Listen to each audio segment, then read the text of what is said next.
главред. Украина. Украину бросают в костер гражданского противостояния. Александр Кочетков, главред. Украина. 13 февраля 2019 года. При таком развитии событий вооруженное вмешательство не до империи будет восприниматься как неизбежность. Хочу, чтобы меня понимали правильно. Силовики не имеют права применять излишнюю силу, тем более, жестокость при исполнении обязанностей ни против кого, даже против очевидных правонарушителей, провокаторов. В том числе, это не обсуждается, но силовики не должны позволять, чтобы некие активисты навязывали свою волю окружающим, соблюдающим закон. В особенности, те активисты, которые чувствуют свою безнаказанность, потому что в заказчиках у них власть. Помню, как в 2016 году мы с коллегами ездили по стране и рассказывали об общественном договоре и новой конституции Украины. Выступления были вполне идиотическими,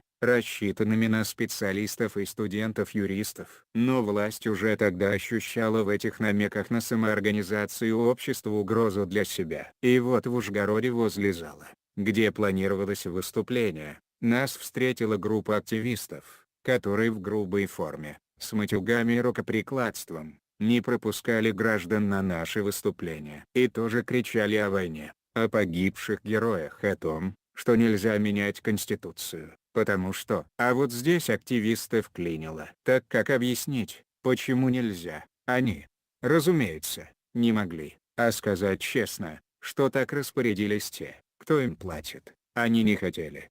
Прекрасно помню чувство унизительного бессилия, когда уроды имеют крышу и потому наглеют до безобразия, а вооруженные до зубов силовики старательно делают вид, что происходящее их не касается. В той Украине, в которой я хочу жить, такого быть не должно. Но и ограбленных и избитых в отделении граждан, тоже. А понятийная моя претензия к Петру Порошенко в том, что ради самосохранения на посту он бросает страну в костер такого гражданского противостояния, когда вооруженное вмешательство не до империи будет восприниматься как неизбежность. Простой пример. Борис Филатов, мэр Днепра, восхваляет Порошенко и заявляет, что Игорь Коломойский для него умер. Геннадий Карбан говорит, что Филатов ведет себя как самовлюбленный павлин и предал их общие идеалы. И начнись опять эскалация на фронте, то той спаянной команды, которая решительно и эффективно защищала Днепр,